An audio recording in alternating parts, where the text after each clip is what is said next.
Sampai kapan tuh?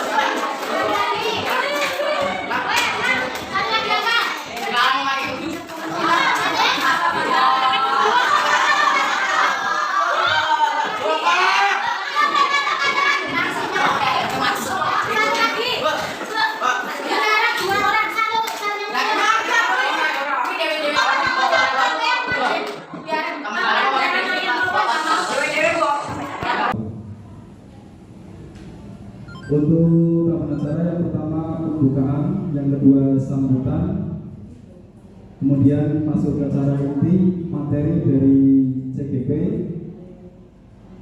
yang terakhir refleksi dan penutup.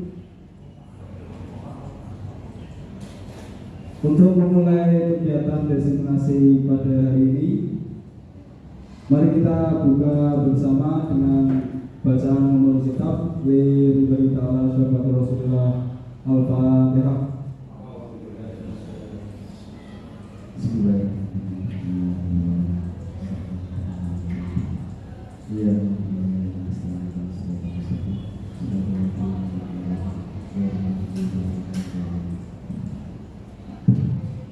Semoga diseminasi pada hari ini bisa berjalan dengan lancar. Memasuki acara kedua yaitu sambutan dari Bapak Kepala Sekolah yang pada hari ini diwakili oleh Wakil Kurikulum Pak Jatmiko. Waktu yang tepat dipersilakan.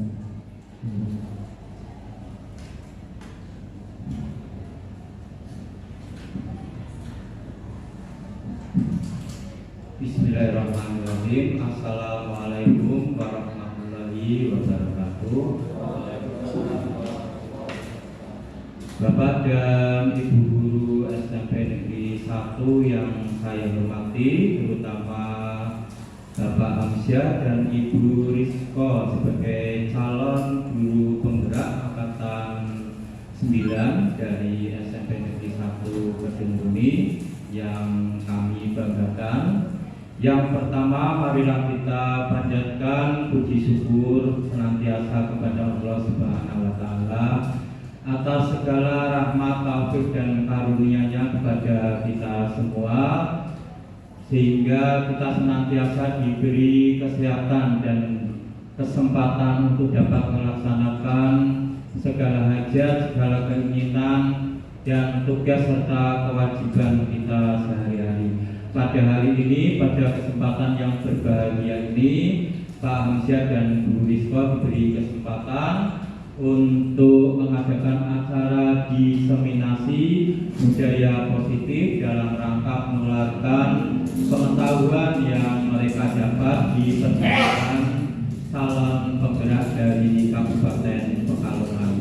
Harapan kami mewakili Kepala SMP 1 Kedungmuni, semoga acara ini dapat berjalan dengan lancar dan sesuai dengan harapan. Kepada Bapak Ibu yang hadir dalam kesempatan hari ini, semoga dapat tertular ilmunya baik sebagai guru penggerak maupun calon guru penggerak angkatan-angkatan yang berikutnya. Semoga bisa menimba ilmu dengan kegiatan diskusi ini. Demikian yang bisa saya sampaikan. Harapan saya bisa terlaksana dengan baik dan dapat tercapai tujuan dari pelaksanaan kegiatan ini. Wabillahi taufiq wal hidayah. Wassalamualaikum warahmatullahi wabarakatuh.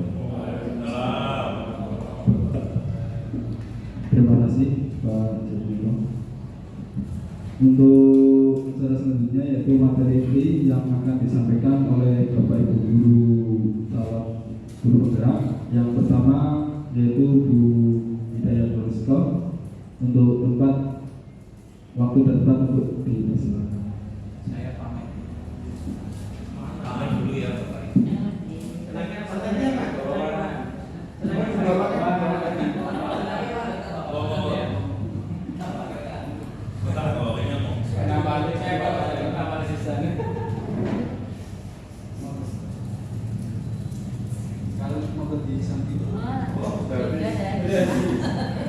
Assalamualaikum warahmatullahi wabarakatuh.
kedua, pemberian efek jerah dengan hal positif seperti membaca atau membersihkan halaman sekolah dapat meningkatkan disiplin anak. Setuju atau tidak setuju?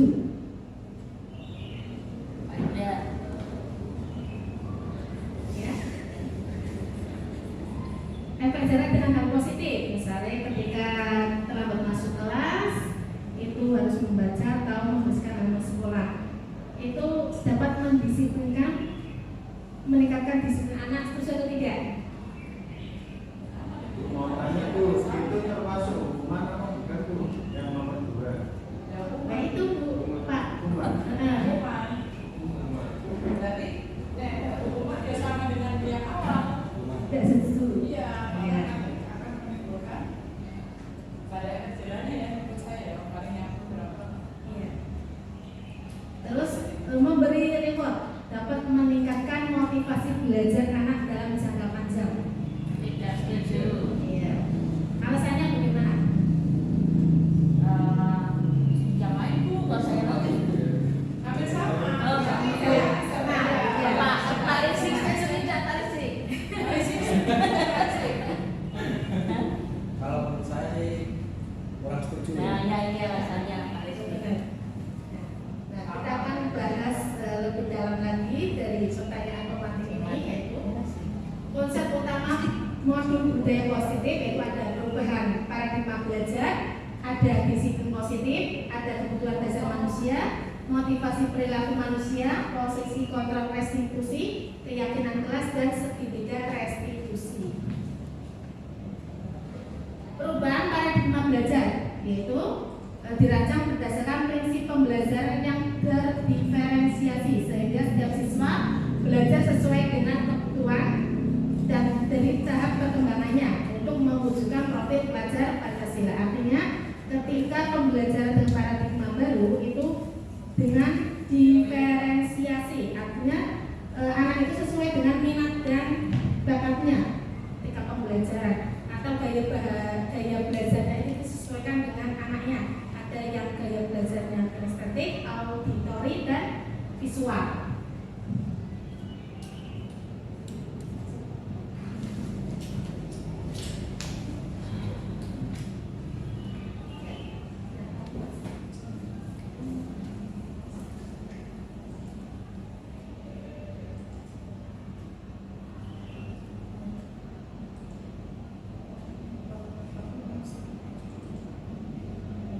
Disiplin positif dalam budaya kita, makna kata disiplin di mana menjadi sesuatu yang dilakukan seseorang pada orang lain untuk mendapatkan kepatuhan.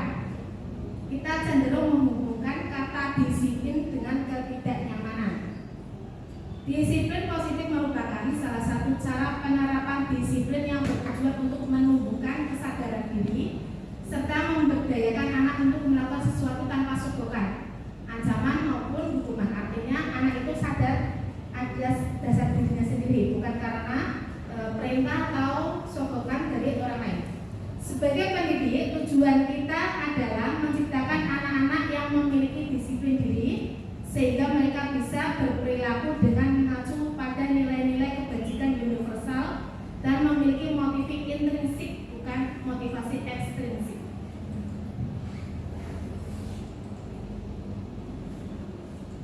Kebutuhan dasar manusia itu ada 5, yaitu bertahan hidup, yaitu artinya ada kita butuh makan, minum, itu termasuk bertahan hidup. Ada kasih sayang dan rasa diterima, ada penguasaan, kebebasan, dan kesenangan. Ketika anak di dalam pembelajaran merasa bosan atau boring, tentunya berarti anak tersebut membutuhkan kesenangan, yaitu pembelajaran yang menarik seperti ice breaking. Kita menggunakan ice breaking di awal pembelajaran atau game yang menarik sehingga anak itu akan kebutuhan dasarnya terpenuhi, yaitu kesenangan.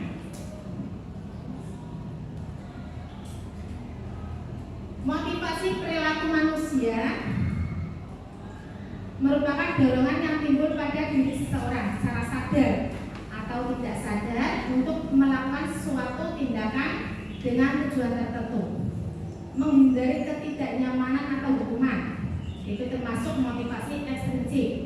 mendapatkan imbalan penghargaan seperti yang tadi disampaikan, itu juga motivasi ekstrinsik. Terus menghargai nilai-nilai kebajikan diri sendiri. Nilai-nilai kebajikan bisa diambil dari nilai profil belajar Pancasila. Itu adalah nilai motivasi intrinsik.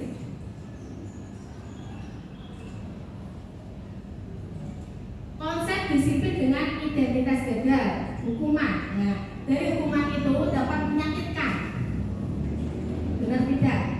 Ya. Terus merasa anak itu tidak nyaman. Anak akan menyembunyikan kesalahan. Anak juga akan tidak ramah. Nah, kalau penghargaan juga itu tidak efektif, merusak hubungan atau sifat iri, mematikan kreativitas, menghukum dengan sistem ranking, merampas hak menghargai diri sendiri. Itu identitas gagal dari hukuman dan penghargaan. Padahal kebanyakan kan ada yang membuat ribet, ternyata identitas gagalnya juga itu dapat merusak hubungan, yaitu sifat iri dari teman. Terus untuk konsep disiplin dengan identitas sukses, ada konsekuensi dan penghargaan. Konsekuensi artinya anak itu sudah tahu ketika melanggar peraturan, dia tahu akibatnya dari perbuatannya itu. Nah, penguatan jangka pendek perlu monitoring berkelanjutan.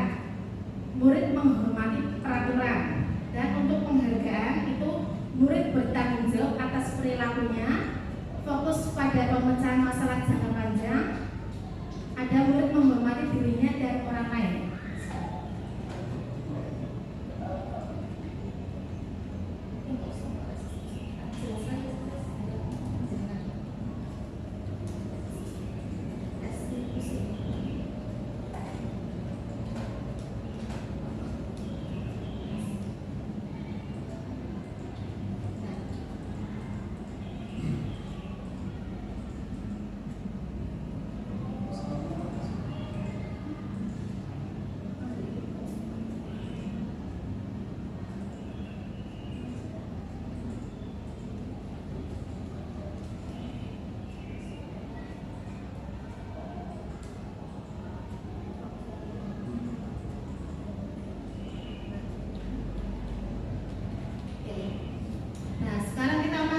Disiplin pendekatan restitusi. Apa itu restitusi? Restitusi adalah proses menciptakan kondisi bagi murid untuk memperbaiki kesalahan mereka, sehingga mereka bisa kembali pada kelompok mereka dengan karakter yang lebih kuat.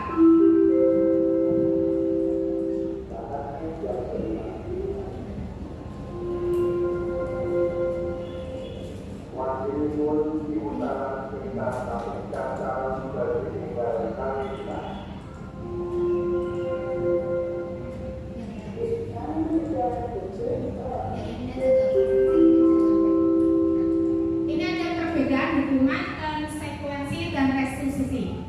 Kalau hukuman, guru menghukum murid tersebut membersihkan kamar mandi, misalnya. Guru marah dan murid menjadi takut. Itu hukuman. Konsekuensi, guru memberikan konsekuensi siswa menulis perjanjian tidak mengulangi 33 kali. Terus guru tegas dan siswa menghormati. Kalau restitusi, guru menanyakan keyakinan kelas dan membantu siswa menyelesaikan masalah. Guru terbuka dan siswa menghormati dirinya dan orang lain. Itu ada perbedaan hukuman, konsekuensi, dan restitusi. Nah, ini yang perlu kita ketahui sebagai guru. Ada 5 posisi kontrol restitusi, yaitu ada penghukum, manajer, teman, pembuat rasa bersalah, dan pemantau. Nah, posisi ini yang paling bagus yaitu posisi manajer. Kenapa? Karena posisi manajer itu posisi antara teman dan pemantau. Kita sebagai teman berlaku secara halus, berkata secara halus, dan sebagai pemantau yaitu memantau aktivitas murid. Kalau penghukum akibatnya itu anak akan tidak nyaman, anak akan rasa dendam. Seperti kejadian saya sudah merasakan dulu ketika SMP. Saya telah masuk pembelajaran jam kedua setelah sholat zuhur, dan itu dihukum sama gurunya di depan teman-teman harus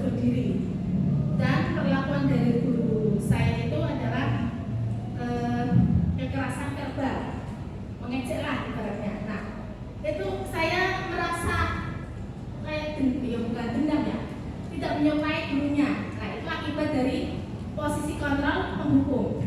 Beda dengan posisi kontrol manajer yang kemarin saya menemukan itu ketika Pak Yasin, ketika pembelajaran saya PAI dan ada anak yang membawa HP pas ada razia, Pak Yasin masuk dulu dan beliau mengatakan sebagai teman berbincang guyonan, siapa yang bawa HP? Nah, mereka mengaku, ya udah kalau bawa HP titipkan dulu ya sama Pak Yasin, ntar dikembalikan pas jam istirahat. Mereka mengakui. Nah, itu Pak Yasin alhamdulillah sudah memiliki posisi kontrol restitusi yaitu manajer sebagai teman dan pemantau.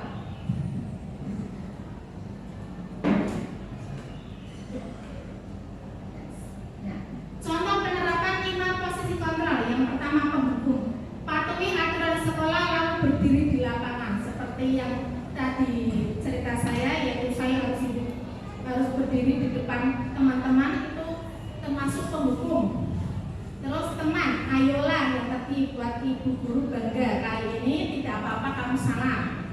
Itu kata-katanya halus. Kalau pembuat rasa bersalah, berapa kali ibu guru harus memberitahu kamu, ibu guru kecewa sama kamu. Itu membuat anak merasa bersalah. Kalau manajer, apakah kamu tahu kesalahanmu? Kira-kira bagaimana kamu akan memperbaiki kesalahan ini? Untuk memantau kamu sudah melanggar peraturan apa konsekuensinya, itu pemantau.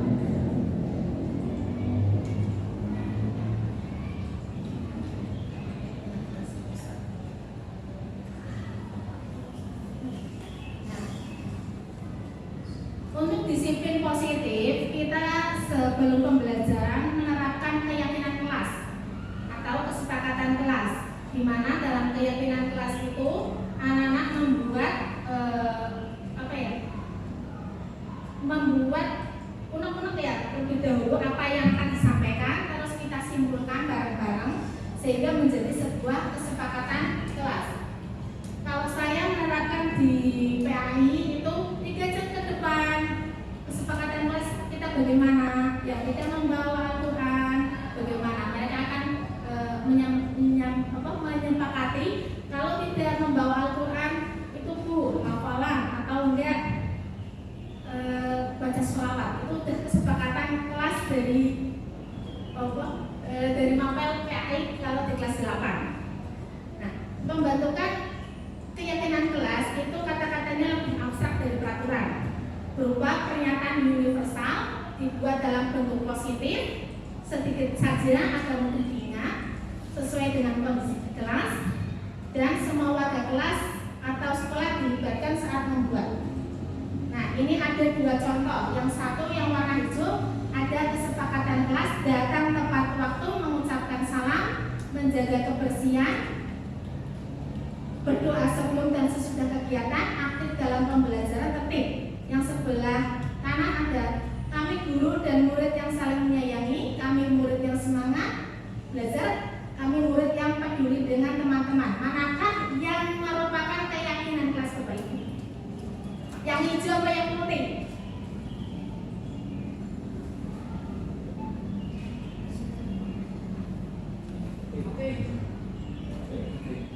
Putih apa hijau? Ya, benar yang hijau, karena tadi sudah disampaikan bahwa ketika membuat keyakinan kelas itu kata-katanya sedikit saja, mudah diingat, dibuat dalam bentuk positif, lebih mudah diingat. Antara yang hijau sama putih kan gampang yang hijau, datang tepat waktu, mengucapkan salam, menjaga kebersihan sekolah, berdoa sebelum dan sesudah kegiatan. Kalau yang sebelah putih itu agak panjang, berarti anak-anak itu kayak nggak mudah mengingat. Saya jadi paham nggih? Untuk segitiga restitusi, ini materi yang terakhir, yaitu ada menstabilkan identitas, validasi tindakan yang salah, dan menanyakan keyakinan. Dari ketika anak melakukan kesalahan, kita sebagai guru harus melakukan segitiga restitusi, yaitu menstabilkan identitas. Contohnya kita semua melakukan hal terbaik yang bisa kita lakukan. Untuk validasi, semua perilaku memiliki alasan. Untuk menanyakan keyakinan, kita semua memiliki motivasi internal.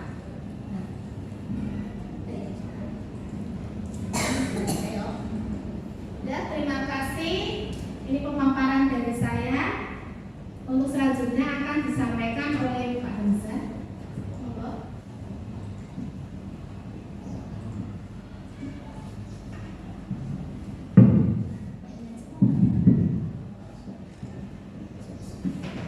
Masih semangat Bapak Ibu? Semangat. Halo, semangat Bapak? Yes. Masih fokus nih.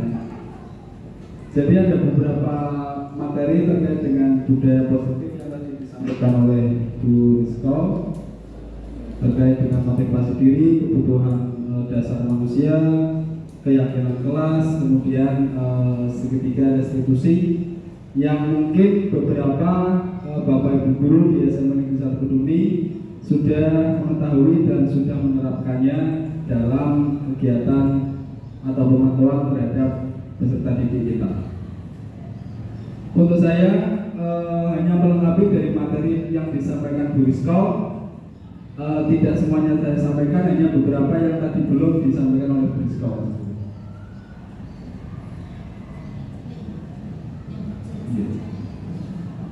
Untuk budaya positif merupakan perwujudan dari nilai-nilai dan keyakinan yang universal yang diterapkan di sekolah.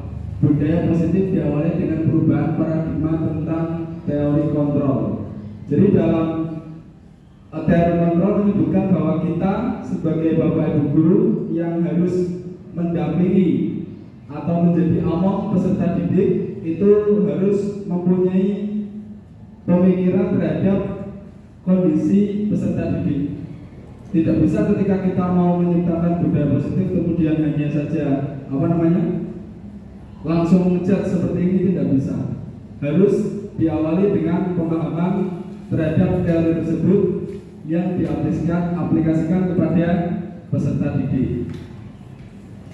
Untuk konsepnya tadi sudah disebutkan, ada beberapa disiplin positif, motivasi keyakinan kelas, kebutuhan dasar manusia, 5 posisi kontrol, dan segitiga restitusi.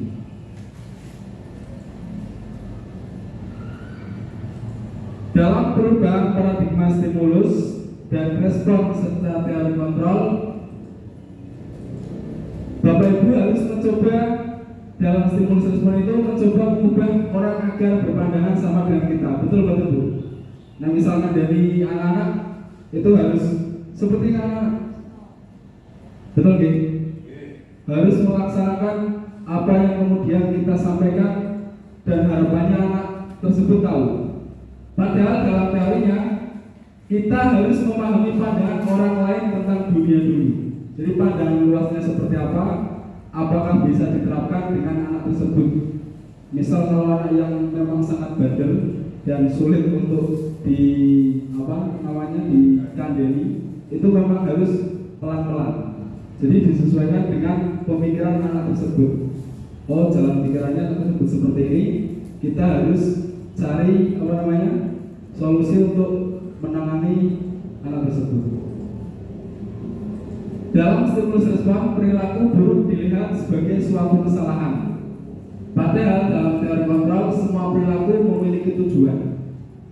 Jadi tidak semua anak yang kemudian ramai atau bandel itu seperti itu. Anak ramai itu pasti ada tujuan. Dan kamu bukan satu-satunya yang pernah melakukan ini.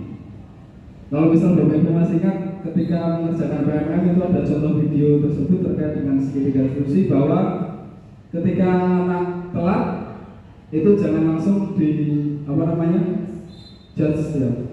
Tidak tahu kita alasannya apa, kemudian sebelum ke sekolah itu karena telat apa itu belum tahu alasannya, tapi kita langsung memberi hukuman, ya, menyetarakan dengan yang lain.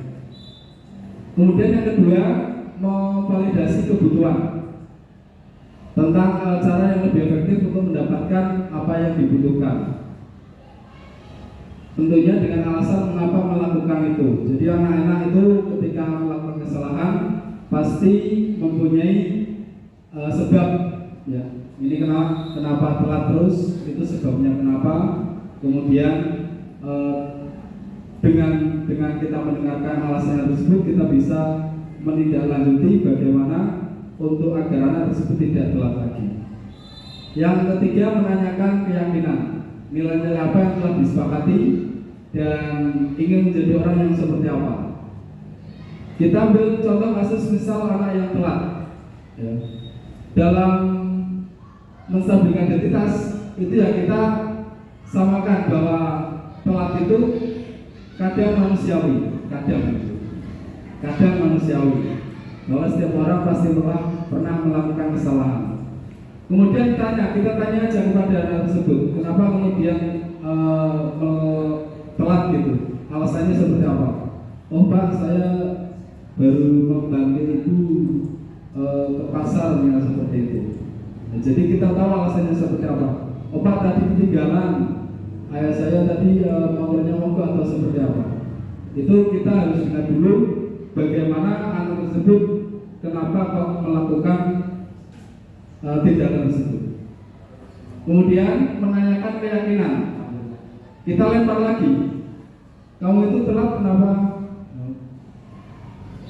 Sebenarnya tahu dia aturan dari di sekolahan seperti apa, jam berapa harus berangkat, itu harus ditanyakan. Oh ya Pak, saya tahu berangkat jam 7. Oh ya jam 7. Lah kenapa dia telat? Oh karena tidak dibangunkan ibu gitu. Kita bisa gali di situ. Oh tidak dibangun ibu. Oh ya udah. Berarti besok-besok minta dibangunkan selain ibu. Kalau misalnya ibunya sibuk. Di rumah ada siapa? Kakak. Kakak untuk minta dibangunkan. Kakaknya tidak bisa. Siapa lagi? Sibuk. Di situ kita gali kenapa kemudian anak tersebut telat dan apa yang kemudian bisa anak tersebut lakukan agar tidak telat. Nah, sedikit ya Bapak Ibu, mungkin kita belajar bareng bagaimana kemudian melaksanakan penerapan segitiga restitusi dalam menanggulangi masalah beradab anak. Ya, di next saja. Next dan keyakinan kelas tadi sudah juga. Ini prakteknya salah satu keyakinan kelas, tapi yang terdokumentasi hanya ketika sudah jadi. Yang belum jadi malah saya lupa foto. Jadi lanjut. Terakhir, peraturan kelas yang kemudian sudah ada kita jadikan sebagai keyakinan kelas sehingga menciptakan lingkungan yang positif. Bayangkan kalau setiap kelas menerapkan tiga tersebut, lingkungan yang positif tersebut akan memberikan sebuah dampak yang positif dan menjadi kebiasaan yang positif bagi sekolah kita. Jadi akan menjadikan di sekolah kita itu budaya positif yang selalu bisa terlaksanakan. Terakhir, refleksi Bapak Ibu, mungkin satu atau dua Bapak Ibu guru perwakilan memberikan refleksinya. Yang pertama yaitu hal baru apa yang mengubah paradigma Bapak Ibu yang didapatkan pada designasi hari ini. Silakan Pak Nur. Hal baru yang saya dapatkan dari paparan ini adalah bisa membedakan antara hubungan konsekuensi sehingga meminimalisasi hubungan pada terima kasih Pak Nur. Jadi tadi materi tentang konsekuensi dan hukuman. Selanjutnya, perasaan apa yang muncul pada Bapak Ibu terkait dengan diskusi ini, khususnya makna disiplin dan keyakinan kelas? Perasaannya, Pak Hermawan, perasaannya gimana Pak?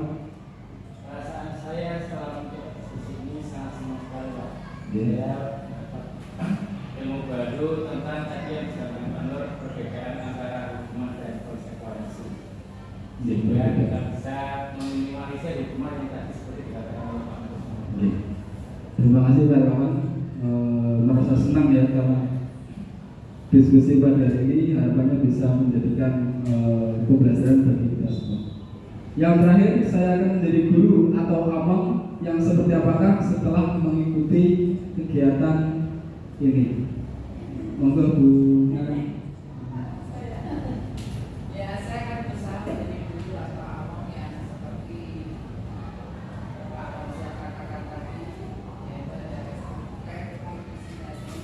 Jadi hukuman yang bagaimana, yang konsekuensi yang bagaimana, kemudian kedepannya, insya Allah kalau berjalan dengan baik ya anak akan timbul kesadaran diri sendiri tanpa harus dikasih sanksi. Ya, terima kasih banyak ibunya. Ya, terima kasih Bu. Pak, bujas. Mungkin itu sebagai bagian dari terakhir diseminasi pada hari ini. Terima kasih Bapak Ibu. Kami ucapkan, kami juga meminta maaf baik kaitannya dengan penyambutan, pelaksanaan, baik konsumsi dan lain sebagainya mungkin kurang maksimal. Sekali lagi kami, saya dan Bu Rizko mengucapkan banyak-banyak terima kasih dan memang harus